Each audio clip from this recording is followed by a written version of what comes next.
Bonjour et bienvenue au Verbomoteur. Ici Simon Lessard en compagnie de nos 3 chroniqueurs du magazine Le Verbe. Cette semaine, James Langlois, Laurence Godin-Tremblay et Benjamin Boivin. Bienvenue à vous 3. Merci. Merci, Simon.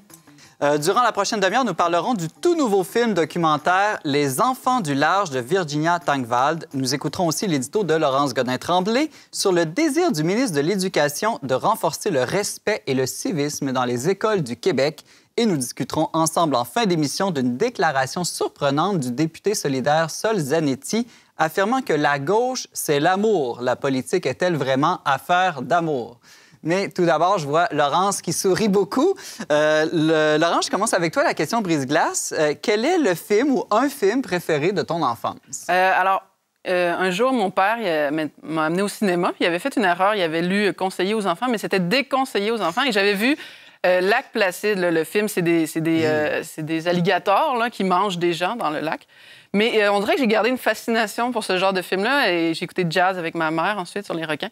Alors moi, j'aimais, quand j'étais enfant, tous les films d'animaux sous-marins qui mangent des êtres humains, je dirais. C'est resté, d'ailleurs. Mon mari sait que pour me faire plaisir, surtout quand je viens d'accoucher et je suis fatiguée, on écoute des films de requins. Ça se traduit dans ta personnalité aussi. Oui, c'est ça. Et je peux témoigner que son fils connaît toutes les espèces de requins par cœur. Exact. C'est un grand spécialiste. James, toi, tu as un de tes films préférés d'enfance? Difficile, il y en a quelques-uns, mais L'étrange Noël de Monsieur Jack. Ouais, on ne sait pas trop si c'est un film de Noël ou d'Halloween, mais bref... Moi, je refuse de regarder ce film-là pour cette raison-là. Moi aussi, je ne l'ai jamais vu. Choisi. Mais qu'est-ce que tu aimes dans ce film-là? La musique, je sais pas, c'est l'univers un peu glauque, mais à la fois joyeux. Là. Il y a un mélange de tragédie, de comique, là, puis ça, on sait pas trop. C'est ça, c'est mi-figue, mi-raisin. Une ambivalence, quoi. Ça donne vraiment le goût de le regarder avec des enfants. Et toi, Benjamin? Ben, moi, j'ai pas eu une éducation chrétienne, mais quand j'étais petit, j'aimais beaucoup les peplats, mais spécialement ceux qu'on voit dans le temps de Pâques, là, Jésus de Nazareth ou encore Ben-Hur. Ben-Hur, j'étais un grand fan de Ben-Hur. Il y a une scène de course de chevaux de 45 minutes. J'ai dû voir ce film-là un nombre incroyable de fois et pourtant, ça dure à peu près presque 4 heures. Je remarque qu'aucun de vous, c'est un film de Disney. Écoute, on a les parents qu'on a. Dernièrement, j'ai revu un de mes films préférés d'enfance, c'est Capitaine Crochet. J'aimais beaucoup l'univers des pirates et j'ai réalisé avec mon regard d'adulte que c'est un film extrêmement profond, en fait. Dis-moi pas que Simon Lessard a trouvé le moyen de faire des liens. C'est christologique, ce film-là. Il faut mourir pour renaître et retrouver l'esprit d'enfance. Donc, c'est un film que je vous conseille. Et puis, il y a beaucoup de belles vertus aussi tout au long de ce film-là. Peut-être qu'il passerait moins bien sur certains aspects. Là. Il y a quelques blagues sur des gros qui seraient moins à la mode, disons, aujourd'hui. La fameuse scène de Bangarang, là, où il invente de la nourriture imaginaire. Ouais, ça, c'est Il y a le vraiment syndrome de Peter Pan, mais on n'en parlera pas. Là. Bon, on va s'arrêter là. On y va tout de suite pour cette émission.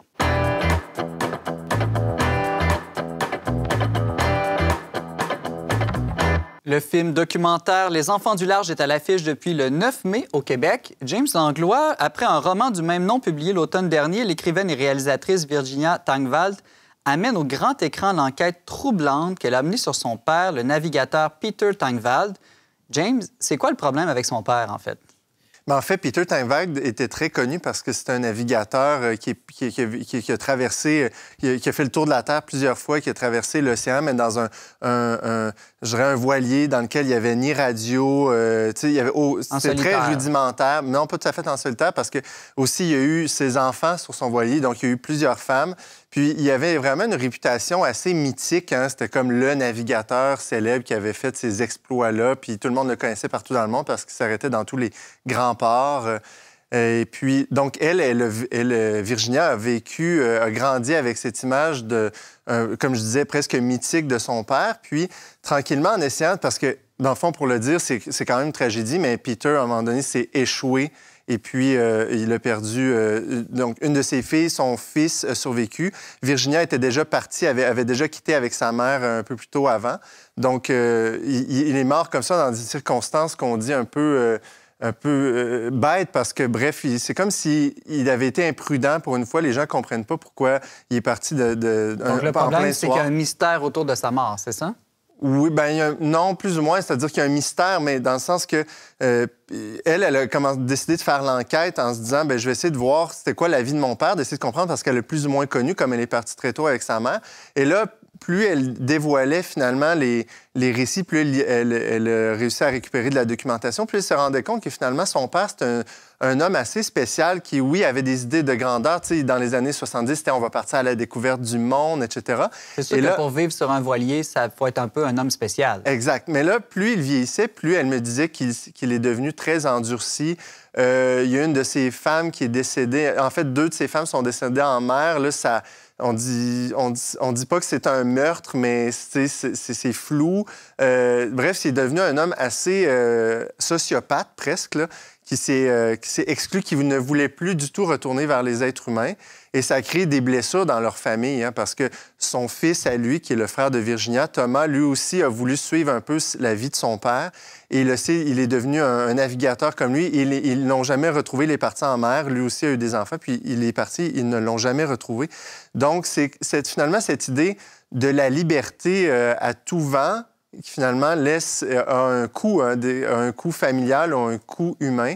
Et elle est partie à la quête. C'est une quête identitaire. Quand tu nais en mer comme ça... Quelle est ta nationalité, tes racines? C'est ça. Elle s'est sentie un peu comme, justement, sans amarre tout le reste de sa vie. Donc, qui elle était, tout ça, c'est la raison pour laquelle elle a fait cette...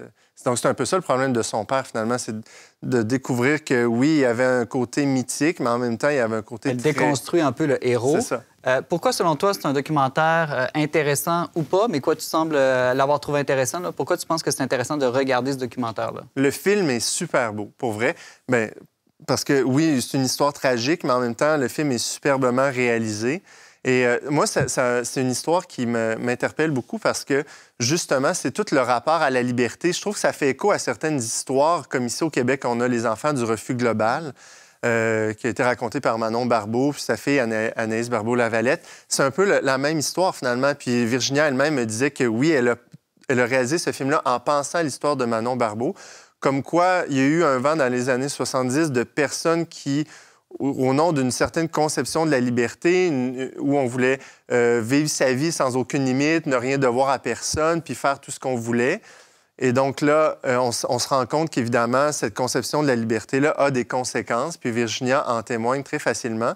C'est très intéressant à plusieurs niveaux de voir aussi comment ça laisse des traces concrètement, parce que son père a transmis, d'une certaine manière, leur a transmis ça, finalement, dans leur imaginaire collectif, cette quête d'un absolu on est en mer, c'est pas assez, il faut toujours aller plus loin, mais finalement, on se rend compte que ça n'a pas de limite, cette soif d'absolu-là.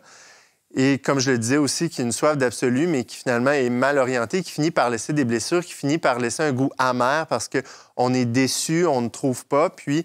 Donc, Thomas, comme je le disais, son fils, qui avait ce même désir, même s'il avait fait le tour du monde plusieurs fois, restait toujours avec cette quête de « moi aussi, je dois retourner en mer », mais on ne sait pas trop pourquoi. Puis finalement, il y a une quête mortifère derrière. Il y a une espèce de sentiment de mort, de pathos, de mort qui est toujours présent et qui amène les gens vers de la souffrance.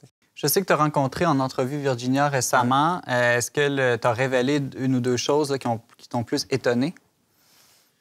Bien, plus ou moins, mais tu sais, je pense que l'essentiel est déjà dans le livre et dans le film. Elle, ce qui l'a beaucoup marqué, en fait, c'est son rapport en fait, elle me dit beaucoup de choses parce que moi, je lui ai posé la question, tu sais, ton père, finalement, est-ce que c'était juste comme une lubie qu'il avait, où il y avait vraiment comme des blessures et où c'était tout simplement une idéologie? Mais non, mais elle m'a vraiment fait comprendre que son père...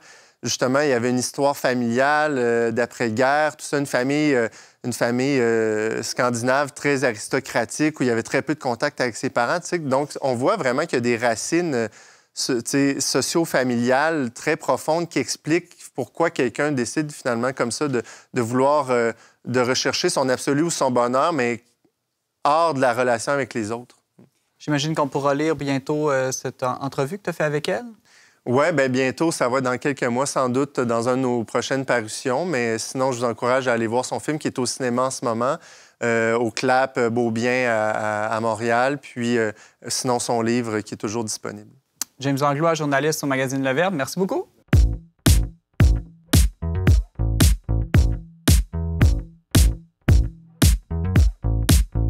La semaine dernière, le ministre Drainville a annoncé un plan pour renforcer le respect et le civisme dans les écoles du Québec.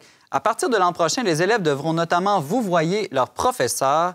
Crois-tu, Laurence Godin-Tremblay, qu'il s'agit d'une bonne idée? Ben, tu me connais, Simon, hein? En tant que chialeuse avec des tendances conservatrices, c'est sûr que je trouve que c'est une bonne idée. Mais j'ai pas toujours pensé de même. Moi, adolescente, là, je me prenais un plaisir de tutoyer mes profs. Puis quand j'y repense, Simon, il y avait du bon puis du mauvais en même temps. Hein? L'ivraie et le bon grain poussaient ensemble. Parce que je tutoyais, oui, par manque d'humilité, là, par un problème avec l'autorité que parfois j'ai encore, mais aussi parce que j'avais un désir sincère de proximité, de me faire proche. Puis j'ai encore un peu cette tendance hein, aujourd'hui. Là, on complimente plus souvent mon franc-parler ou ma grande gueule, comme dit mon mari, que ma politesse. C'est comme si je tombe dans une espèce de sophisme du conséquent, hein, parce que... Là, tu vas me perdre, là. Sophisme du conséquent. C'est-à-dire que c'est clair que quand on est familier, hein, les manières s'assouplissent, on peut parler plus librement, là, comme entre nous, on se taquine. On taquine ceux qu'on aime. Mais c'est pas clair qu'en assouplissant les manières, on va se rendre proche des gens. Moi, c'est comme si j'essaie ça des fois. Là. J'essaie de tout de suite être familière en me disant comme ça, les gens vont m'aimer. Mais je peux vous garantir que ça marche pas tout le temps. C'est bête avec tout le monde que tu connais pas. C'est ça, c'est une manière de me rapprocher des gens. Tu connais pas le proverbe qui dit que la familiarité engendre le mépris? Je commence à le découvrir. En tout cas, le pari du ministre Drainville, Simon, c'est ça, au fond, c'est en modifiant le langage, il espère transformer les cœurs. Pari absurde, selon certains. Hein. Il y en a plusieurs dans les dernières semaines qui se sont pris un malin plaisir à nous rappeler qu'on peut haïr en vous voyant, hein, insulter poliment. Bon, c'est vrai. La politesse, disait le philosophe André Comte-Sponville, c'est pas réellement une vertu. Hein. C'est une apparence, un peu comme un vêtement. Et si l'habit ne fait pas le moine, tu le sais sans doute, Simon, alors la politesse ne fait pas la vertu. Sauf que la politesse, quand même, prépare la vertu. Croire le contraire, c'est méconnaître le pouvoir du langage. D'ailleurs, je ne sais pas si vous connaissez le philosophe chinois Confucius. On lui aurait demandé qu'est-ce que devrait faire en premier le gouvernement, si tu pouvais le conseiller. Puis il a répondu « rectifier le langage ». Alors, on trouvait ça surprenant. Il aurait dit « si les noms sont incorrects, on ne peut pas tenir de discours cohérent. Et si le langage est incohérent, les affaires de l'État ne peuvent se régler. » À l'inverse, dans le fameux roman 1984, la première chose que les dictateurs font, c'est de transformer le langage. Exactement. Alors, bien gouverner, rectifier le langage vers la vérité. Mal gouverner, disons, rectifier le langage pour ses propres désirs. Mais c'est qu'on finit, Simon, par penser comme on parle. Hein? On réfléchit autrement quand on utilise les mots « aide médicale à mourir » versus « suicide assisté », on le sait, séparatiste plutôt qu'indépendantiste. Déterminer le langage, c'est se rendre maître du discours, se rendre maître du débat. Tous les bons politiciens le savent. Bon, bien, ça change quoi de dire « vous » ou « tu » à ses profs? Bien, c'est sûr que ça introduit l'idée d'une distance, là, d'une marque de respect. C'est ce que je pressentais d'une certaine manière adolescente. Une pédopsychiatre, dernièrement, s'offusquait de cette mesure en disant, je la cite, que demander le vouvoiement, c'est renvoyer l'enfant à sa niche. Ce serait voir l'enfant comme un être inférieur, incomplet, qui ne gagnera son salut qu'en devenant adulte après un dressage. On appelle ça, je ne sais pas si vous avez entendu parler, ça s'appelle l'adultisme. C'est comme du racisme, mais face aux enfants. Là, on pense que ce serait comme penser que les enfants nous seraient inférieurs. Alors, elle est très critique. Mais est-ce que sa critique est valide? Est-ce que demander le vouvoiement, c'est traiter les adolescents comme des chiens? Moi, je pense que c'est le contraire. Et pourtant, on ne voit pas nos animaux. C'est ça.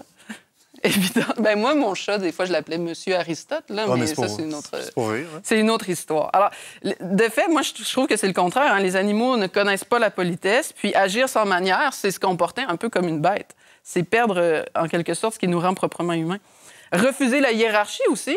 Refuser qu'il y ait des différences entre les personnes, hein, qu'un adulte est quand même plus mature, là, ne serait-ce que biologiquement dans le développement de son cerveau, mais tout ce qu'il a appris par son expérience de vie. Mais refuser cette hiérarchie-là, c'est tomber dans le désordre. Et moi, je trouve que c'est manquer à l'humanité qui se caractérise par une capacité de mettre en ordre par son intelligence. Est-ce que les professeurs vont devoir vouvoyer les directeurs, puis les directeurs le ministre? Ah, on pourrait peut-être écrire à Drainville à ce sujet-là. On pourrait peut-être aussi te vouvoyer alors que tu nous tutoierais. C'est à voir. Alors, la politesse bien comprise, ça rend libre, moi, je pense. Ça rend visible la dignité d'autrui et sa propre dignité, hein, pour tout le monde. Une autre chroniqueuse, cette semaine, cependant, demandait qu'on s'adresse à l'intelligence des adolescents plutôt que de leur imposer des règles. Elle proposait des cours sur le civisme en ligne aux jeunes. Mais je ne sais pas pour vous, là, mais moi, adolescente, il n'y a rien qui m'aurait donné le plus le goût de niaiser sur mon sel et de tutoyer mes profs que des cours sur le civisme. Ben, s'ils les amènent autour d'un lac, qu'ils leur demandent de jeter le téléphone dans le lac comme cours de civisme en ligne, moi, ça me va. Autrement, je ne suis pas intéressé. Ça serait un peu comme jeter l'anneau dans Le Seigneur des Anneaux. Exact. Alors, moi, je pense que la morale, ça dépend plus de l'habitude que de l'enseignement. Même un adulte, on le sait, moi, je l'ai vécu durant le carême, il suffit pas de lire des études sur les dommages du cellulaire pour être moins dépendant. Il faut prendre des habitudes, le laisser à l'extérieur de la chambre à coucher, l'éteindre, écouter son mari. En fait, moi, Simon, ce que je propose aux adolescents, c'est de suivre tes recommandations. C'est sûrement excellent. C'est de suivre le proverbe « fake it until you make it ». Alors, faisons semblant. Je propose aux adolescents, faites semblant d'être vertueux en étant poli. Et qui sait, vous vous surprendrez peut-être à devenir réellement vertueux. Mais tu me fais penser, Laurence, qu'on enseigne très, très tôt aux enfants à dire « merci, s'il vous plaît », alors qu'ils ne comprennent pas nécessairement à cet âge-là le sens de ces mots-là. Mais à force de le dire, l'habitude se prend, puis ils entrent dans cette gratitude, cette reconnaissance que tout ne leur est pas dû. En tout cas, on l'espère. Ouais. Il y en a qui disent que c'est les dresser comme des chiens. À voir. Bon, ben merci beaucoup, Laurence Godin-Tremblay, pour cet excellent édito. Vous serez réinvité certainement à cette émission. Ah, merci, M. Lessard.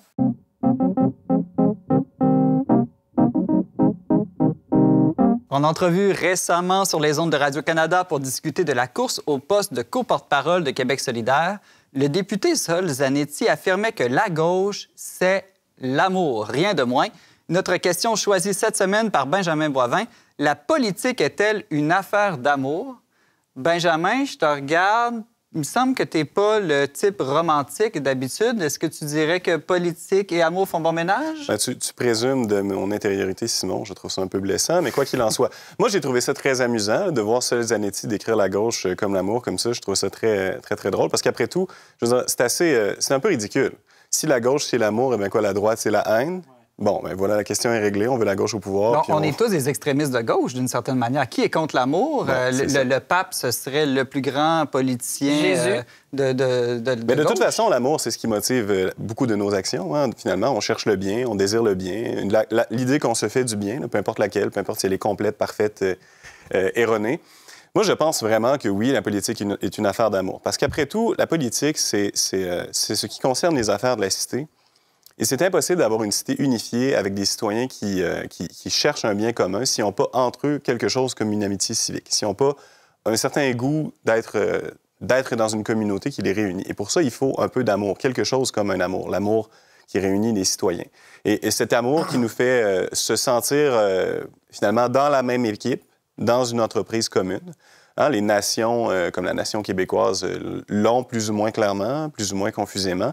Mais il est certain que l'amour vraiment détermine notre capacité à vivre une vie politique commune, à vivre d'une vie qui est riche finalement, qui vaut la peine d'être vécue, qui dépasse la seule action individuelle où finalement on est dans un rapport de commerce avec l'État, où on lui donne un peu d'argent avec nos taxes pour obtenir certains services en échange, et puis c'est tout. Il y a sans doute de nos concitoyens qui pensent comme ça, qui vivent comme ça, qui ont ce genre de rapport-là avec la collectivité.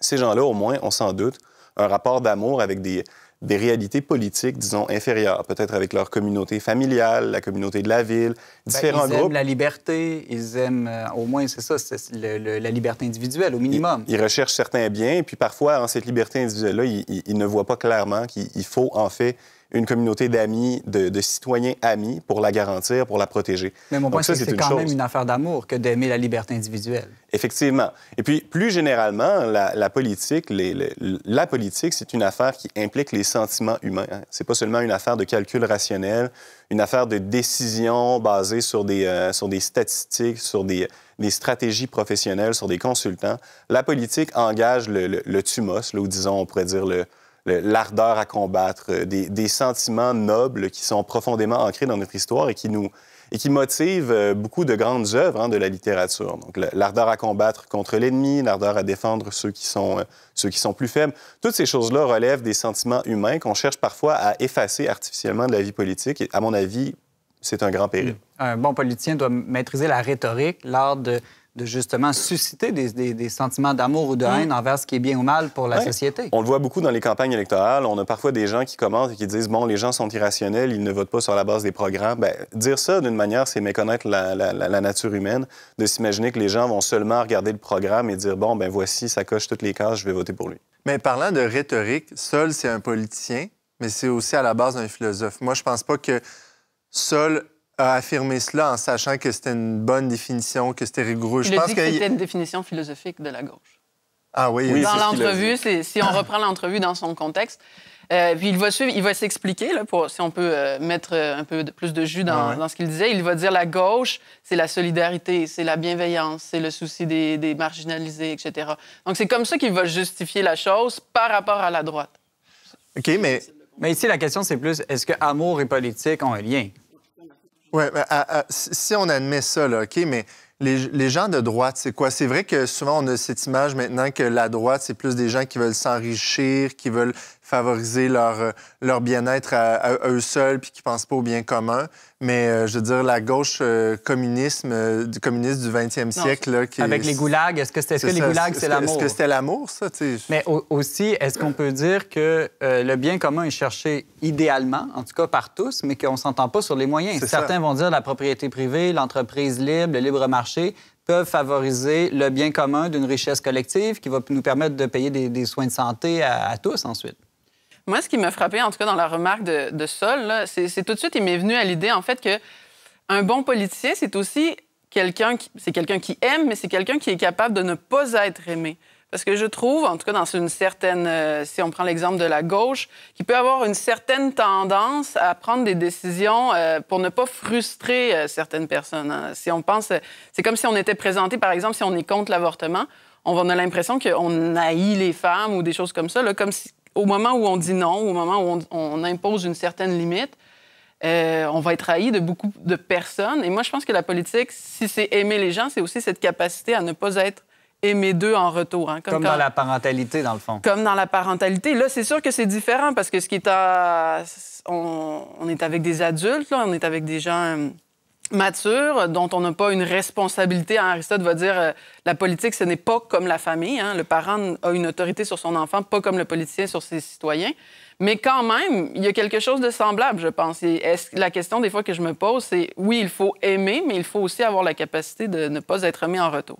Benjamin, j'aimerais revenir. Au début, tu disais très bien que la politique, c'est d'abord de gérer le bien commun, d'une certaine manière. Qui dit bien dit amour, parce que l'amour, c'est comme une tendance vers un bien. Mais est-ce que le problème aujourd'hui, justement, c'est qu'on ne s'entend plus sur c'est quoi le bien commun? On est tous divisés en petits groupes, en communautarisme, diraient certains. Puis chacun, on a un but différent les uns des autres. Bien, pour revenir à une question qui a été abordée dans le segment de Laurence, il y a aussi la question du langage, finalement. L'une des raisons pour lesquelles on est incapable de réfléchir à la poursuite du bien commun, de manière générale, dans nos sociétés politiques libérales, c'est parce que c'est tout simplement pas une question politique pertinente. En réalité, les politiciens, les intervenants de la vie politique ne parlent pas du bien commun et ne cherchent pas, ne conçoivent pas que le bien commun, c'est le plus grand bien des citoyens, c'est le bien qui ne peut être obtenu qu'en étant partagé et qu'on doit le poursuivre. Et même si, évidemment, il y aura toujours des différences dans les moyens de poursuivre le bien commun. Quel bien particulier devrait-on poursuivre actuellement comme communauté? Il y a des délibérations et donc des gens qui vont être déçus et des gens qui vont être satisfaits de la délibération.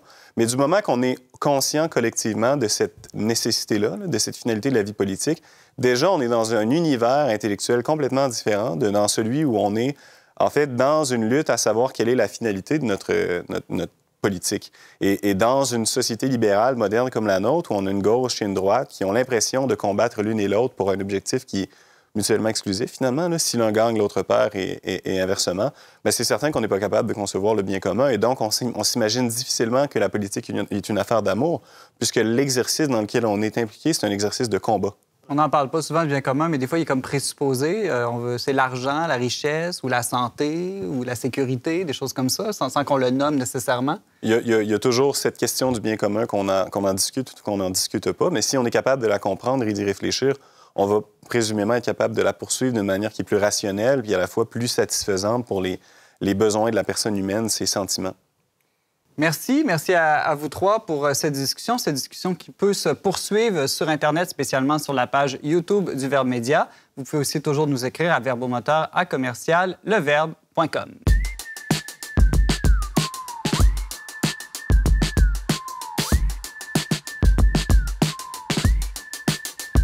Côté culture, Laurence Godin-Tremblay, tu nous suggères cette semaine un balado qui allie science et mystère en nous parlant de reliques. Alors, c'est très énigmatique tout ça. Oh oui, c'est très mystérieux, Simon. Alors, c'est le balado de Stéphane Bureau qui s'appelle Contact. Et son invité s'appelle Jean-Christophe Petit-Fils. Là, je ne me souviens plus exactement du numéro du balado, mais c'est sorti dernièrement. 105. Alors, ça se trouve sur YouTube. Et c'est super intéressant parce qu'il nous présente des reliques de Jésus-Christ. La tunique d'Argenteuil, le linceul de Turin, essentiellement. Et il va C'est nous... une affaire de garde-robe, si je comprends bien. Oui, c'est ça. Oui, moi, j'aime ça, le linge. Je suis une fille, fait que ça doit intéresser. Le vieux linge. Mais c'est super intéressant parce que c'est une enquête très approfondie, très historique, là, que ce soit la concordance des taches de sang, la façon dont les taches de sang ont été marquées, l'histoire de la tunique qui s'est promenée à travers tout ça. Mais ce qui m'a intéressé en tant que philosophe, c'est aussi les questions que ça soulève, le rapport entre la foi et la science et la foi et l'histoire. Puis c'est intéressant de voir la démarche de Stéphane Bureau, parce que lui-même commence en disant qu'il a un certain scepticisme, mais je pense que rapidement, on comprend, si on écoute bien le balado, qu'ici, c'est question d'un aspect très particulier, en fait. C'est juste de dire, est-ce que ces vêtements-là ont appartenu à Jésus-Christ, qui est une personne qui a historiquement existé. Là, il est question dans le balado de certaines théories mythistes qu'on appelle, là, comme quoi même la figure de Jésus-Christ n'aurait pas existé, mais ça, les historiens sérieux l'excluent. Jésus-Christ a existé. La question est, est-ce que le vêtement était à lui ou non? C'est simplement ça la question. Merci beaucoup, Laurence, pour cette suggestion culturelle du balado Contact. Vous pouvez toujours commenter, réécouter cette émission sur la page YouTube du Verbe Média.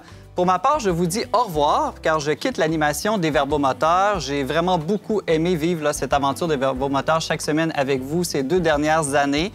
Nous avons essayé, mon équipe et moi, de vous proposer une lecture différente de l'actualité, une perspective qui allie foi chrétienne et culture contemporaine, enjeux de spiritualité et de société. James Langlois va poursuivre l'animation de l'émission pour le reste de la saison ainsi que pour l'année prochaine. Et j'ai aucun doute qu'il va relever ce défi avec brio. Je vous remercie à chacun de vous d'avoir été fidèle à cette émission. Je vous remercie pour tous vos messages aussi. Et enfin, je remercie nos techniciens Barthélémy Rieux et Marianne Martin, spécialement leur patience. Et James Langlois vous donne rendez-vous la semaine prochaine pour une autre émission des Verbomoteurs.